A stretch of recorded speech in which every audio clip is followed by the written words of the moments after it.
Victor Wembanyama has looked unreal in the few preseason games that we've seen from him against the G League Ignite, and he's established himself as the clear frontrunner for the first overall pick in the 2023 NBA Draft. He's been so good that analysts and reporters are saying that he's going to spark a race to the bottom like we've never seen before from NBA teams. There are some prospects that are just so transcendent that they captivate the NBA world's attention. Victor Wembanyama is taking that to the next level. Victor Wembanyama is an athlete unlike anything we've ever seen. He's listed anywhere from 7'3" to 7'5", depending on where you look.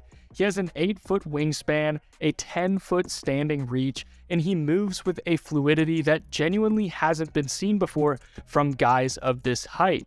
The way that he's able to operate in so many different ways is exciting from a team building perspective. Regardless of what team he ultimately ends up getting drafted to, he's going to be able to slot right in from day one and be able to make an immediate impact. His performances under NBA rules have been exciting to say the least because his numbers in other leagues are pretty misleading if you just take them at face value. He's a perfect example of how important it is to actually watch a guy play, because if all you did was look at these numbers to try and draw a conclusion, you're going to trick yourself into a perception about him that's not necessarily accurate.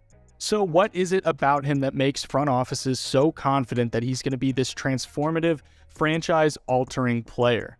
At the forefront of everyone's mind is the defensive capability that he's exhibited. The most common comparison that he seems to get is Rudy Gobert, which is pretty promising on its own. Building out a defense becomes significantly easier if you're able to drop Wembanyama in as your defensive anchor from day one. But as far as the Gobert comparison goes, there's some good and some bad. The rim protection is similar, but Wembanyama is roughly 2 inches taller with a longer wingspan, and he's quite a bit more mobile than Gobert defensively. Now, that's not to say that Wembanyama is going to be coming in and guarding 1 through 5 from day one, but he's surprisingly quick on his feet, and he shows a lot of signs of being able to become a versatile defender at the NBA level. Even if he gets beat off the dribble, his ability to quickly recover and his ridiculous wingspan are going to allow him to get a lot of blocks from behind. He can take this a step further and bait guys into blocks, letting them get by him so they can get going to the basket, and the second that they think they're in the clear and they go up for a shot,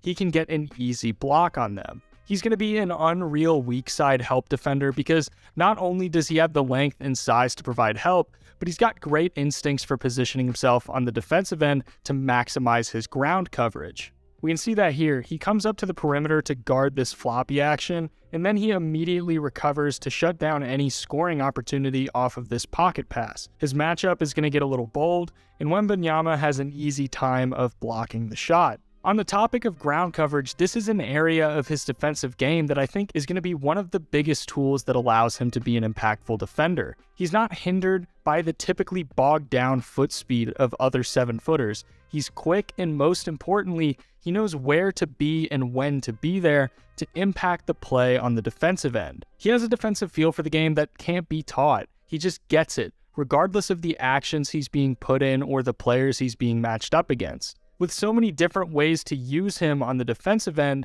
any front office is going to have their job made infinitely easier when it comes to building a team around him, especially when you start getting into his offensive skill set.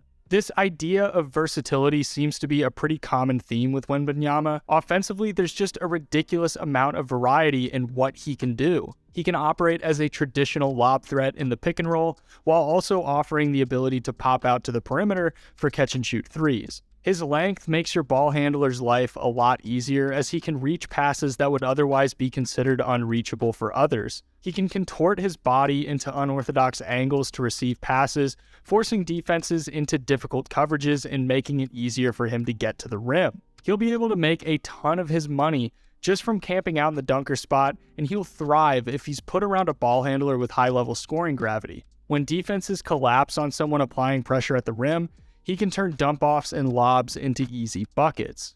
When you get into his ability as a shot creator, you start to talk a little bit more about the upside rather than practical application at this very moment in time. We've seen in his 2 exhibition matches against the G League Ignite team that he possesses incredible ball handling ability for his size. While it's not the tightest handle in the world right now, It's tight enough that you can work with it and really lock it in as something he can use to get shots. He dribbles lower to the ground than a lot of 7-footers typically do, which means he's not going to be as liable to turn it over when guys try to reach in for steals on him. He possesses legitimate guard skill. It's not one of those situations where the handle is only impressive because it's a 7-footer doing it.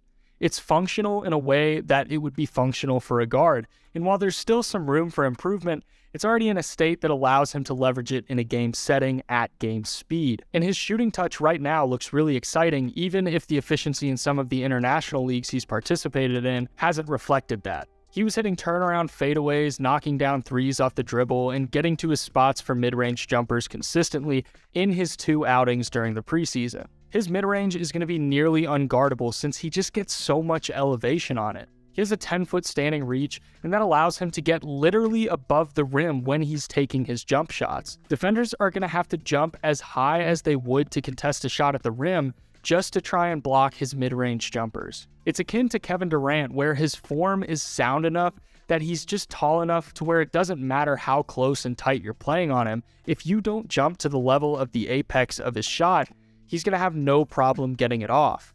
He's also exhibited some movement shooting ability, which is arguably one of the most valuable skills a player can have in the modern NBA, except he's doing it as a 7-footer. Movement threes are tough enough to guard because a player is usually taking them coming off of screens or handoffs. With Wembanyama, not only are you going to have to navigate the screen effectively, but you also have to get high enough in the air to even contest the shot. His height adds a whole new layer to the puzzle of trying to defend him. While he may lack the strength that's expected of bigs in the post, he makes up for that lack of strength in his post footwork. The distance he can cover with his non-pivot foot allows him to weasel around defenders to get to the basket. Once again, with that reach that he has, you've got to be on him as tight as possible to have any chance of meeting him at the rim. He rounds out his scoring prowess with some really promising playmaking upside. With his ball handling ability comes the opportunity for him to operate as an offensive initiator, with things like reverse pick and rolls and mid to high post playmaking applications being a possibility for him down the road.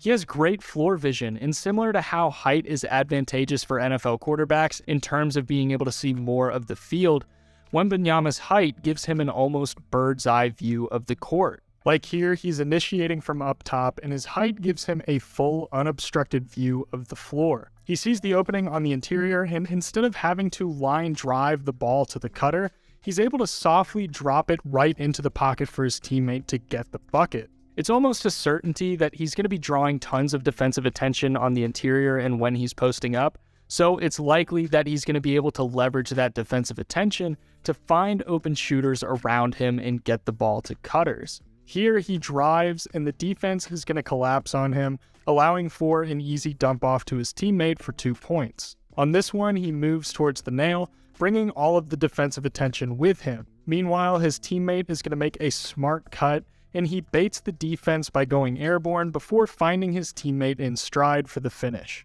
So with all of this taken into account, what exactly is Victor Wembanyama's upside? He's very much a generational prospect. He's not a talent that comes around frequently, and it's no wonder that so many teams are evaluating how they can maximize their chances of getting him in next year's draft. He comes with all the benefits of a generational defensive big while being an offensive unicorn. Roster construction around a guy like that becomes infinitely easier. You get him a good running mate that can operate as a shot creator and primary playmaker around him, and then you surround those two guys with players that can shoot and defend, and boom, you've got yourself a pretty stellar team that could potentially compete for championships depending on how much he develops and how high he goes in terms of his potential. It's not really a matter of if Victor Wembanyama becomes a top 10 player in the NBA, it's more just a matter of when.